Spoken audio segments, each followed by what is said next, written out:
Once it happened, I sat down way back. I thought, this was new to me also at that time, I thought I'm going to… I sat there for 25-30 minutes. When I opened my eyes, they say, you've been sitting here for 13 days. And How do yogis sit unmoving for 13 days? Just as we watched Sadhguru say he sat for 13 days without moving. Something also noteworthy, not in this video but in a different video, he said that after he arose from his 13-day Samadhi meditation, people had to pour hot water over his legs to unstiffen them. That's how intense and severe it got. How do they do that? So we're gonna investigate and pay attention to what Sadhguru has said. And I made some notes regarding this topic of Samadhi that I have to share with you after this video ends. So stay tuned and let's watch. but this you will have to bend your mind a little bit because it's not in your textbook like this. Just day before yesterday, somebody sent me a message from the yoga center. There is something called as Jnana Linga. This happens very often, but this happened to a foreign national, so the message came to me, little concerned. So this person went and sat in Jnana Linga at 7 o'clock in the morning, because everybody gets only a 15-minute slot to sit there because of the number of people. She sat there at 7 o'clock in the morning. She did not move till 3 p.m.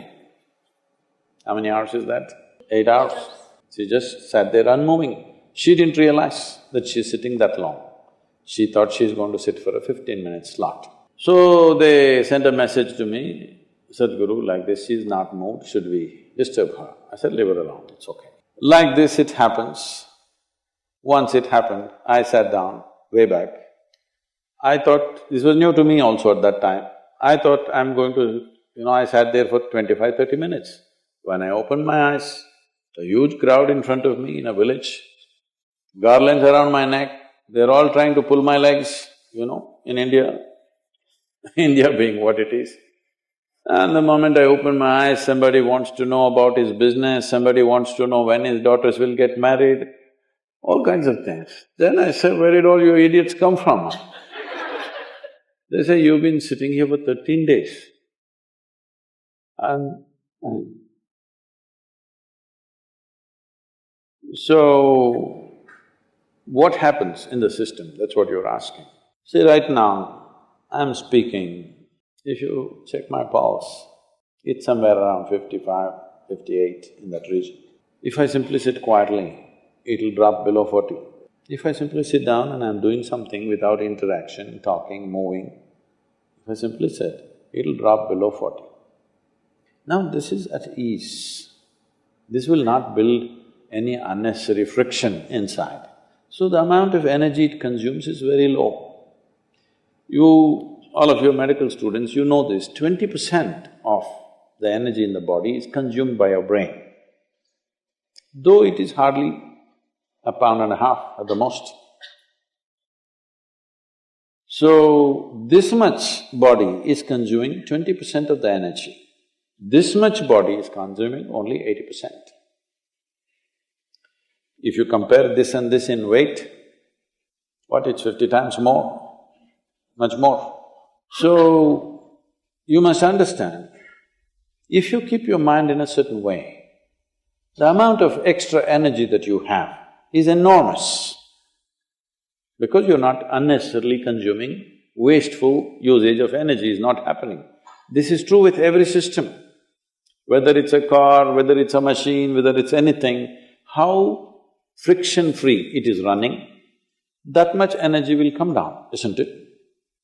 Anything that's happening with big friction will consume enormous amount of energy. So physiologically, psychologically, energy-wise, if you bring friction-free function of your system, metabolism will drop and you will function very efficiently because when you want to pitch it up, you have a whole range to pitch it up. When you want to lower it, it's there. Right now, the range that most people are carrying is very, very small. If you push them into activity, they will get totally tired out. If they have nothing to do, they will freak. If you have nothing to do, you freak, isn't it? So in this condition, it will not go down. Now, everything that you consume is higher simply because you're at a higher RPM, that's all. We can… within 3 days we can teach you a simple form of meditation which will bring down your metabolism by approximately 24%. This is the highest drop that you can have in conscious states of meditativeness. If metabolism drops beyond that, you will not have any sense of body. If you sit here, you have no sense of body. It is from this that a yogi is sitting. See, if you sit down here, even if you don't have a watch, your legs, your back, your bottom, everything is keeping time, isn't it? Hello? You don't need a watch. If you sit here for 3 hours, you know you need to get up. Body knows. So, someone is sitting for hours or days because there is no sense of body. Why there is no sense of body is not only because of drop in metabolism, it is also the intensity of your energy which is not biological energy. Another dimension of energy is fully intense.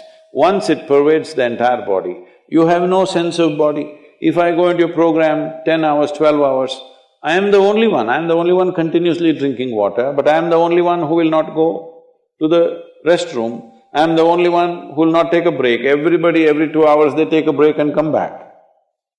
Simply because how identified you are with your physiological process determines these things to start with. But there is also sadhana, there is also certain work to be done with your system. So everybody may not be willing to do that level of sadhana, but everybody must do some sadhana. Something so that what you wish to do, you can do effectively. Whatever it is in your life you wish to do, you must be able to do it as well as you can. What the hell you do is not my concern, but whatever the hell you're doing, you must do it well, isn't it? Hello? You must do it well. That's very important for a human being, that we must do it well. So for this, it's very, very important that your own body and your own mind is not an impediment. Your own body and your own mind doesn't trip you all the time. They must be platforms on which you stand. Right now, people have sunk into it. See, this is a platform, it's good. Suppose it lets you sink into it, it's not a good place to sit and talk, isn't it? It's holding us up, so it's nice. Your body, your mind should hold you up all the time. If that happens, your dependence on the outside will come down. And also, water is not always consumed through the mouth. Body consumes water in so many ways. If you activate the system in a certain way, it consumes energy. See, right now you're eating food, drinking water, breathing air, everything for what? To generate energy. But science has clearly proved to you there's enough energy everywhere. So if you're able to take in energy as it is, if you're able to imbibe energy, how is this possible? The word yoga means just this.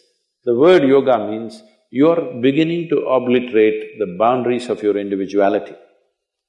Right now, this is me, that's you, 100% clear, isn't it? Why? Because you think this body is me, that body is you. This is a clear boundary. My body and your body has a clear boundary. My mind and your mind also largely has a boundary. Here and there we may overlap a little bit. But there is no such thing as my life and your life. Have you ever blown soap bubbles, or were you a serious boy even when you were in school? No. Did you blow soap bubbles? Let's say we sit here and blow soap bubbles. You got this big bubble, I got that big bubble. Now I said, this is my bubble, that little one is yours, this is my bubble. Poop, it went. Now I don't say this is my air, that is your air. Life is just like this. This is a living cosmos. You captured some, I captured some. How much you capture will determine the significance and the quality of your existence. I want you to understand this clearly. How much of life have you captured will determine this. You may have a big brain, you may have a huge intellect, you may have a lot of knowledge, but you will not still live a significant life. Only if you capture a lot of life, if you're a big bubble, then it's significant. If you have a big body, other people may look at you and say, he's very big, but within you, that'll not be the experience. If you have a big brain, people think, oh, he is very smart, but within you, you will not have a significant life.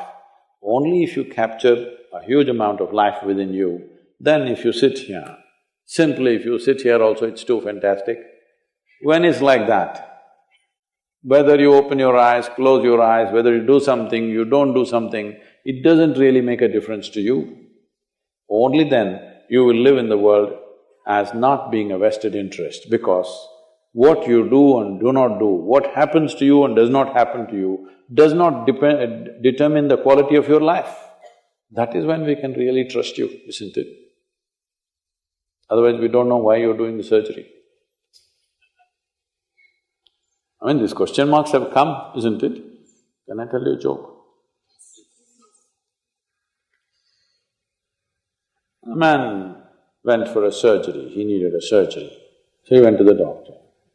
Doctor said, this is in United States, so doctor said it'll cost you $36,000. Then he said, doctor, I cannot pay that, I don't have insurance. Then doctor said, don't worry, you pay 3,000 per month. The patient said, but that looks like a car payment, installment to buy a car. The doctor smiled and said, yes, I am buying a car.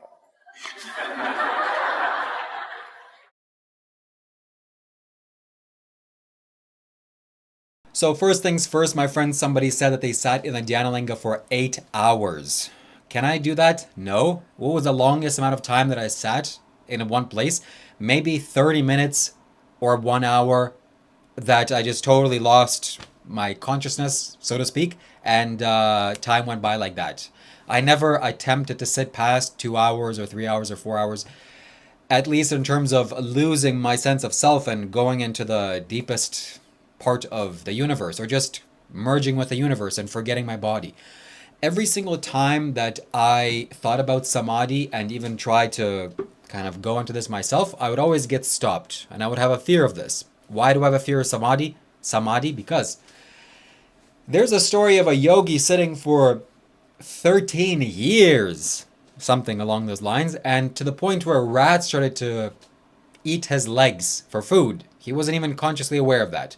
So when you go into this state, you lose all sense of time. It may sound extremely blissful, I'm sure it is, but also your body, like what you have a body also, and it's not like you're gonna go you're gonna go into the endless existence and you're gonna forget about your body permanently. No, you're gonna have to come back to this body. And if you sat for 13 days, oh my God, can you imagine the pain in your legs that you would have to have?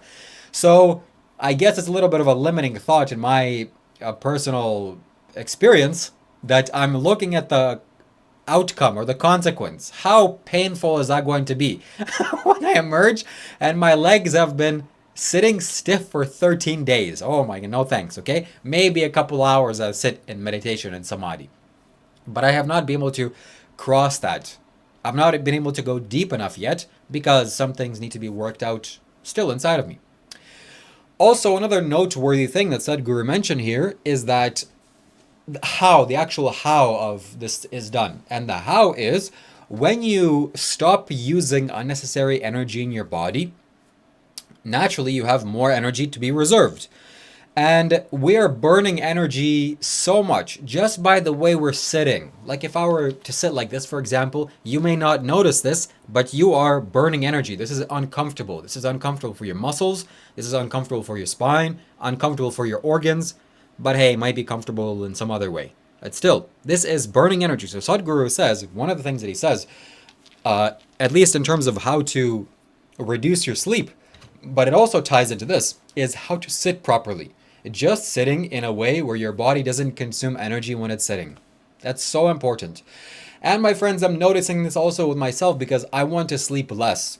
And how much energy my brain, my mind, my emotions are consuming just in my waking days. It's so much consumption, so that the food that I have to eat is so much, then the sleep that I have to get to recover that energy is so much.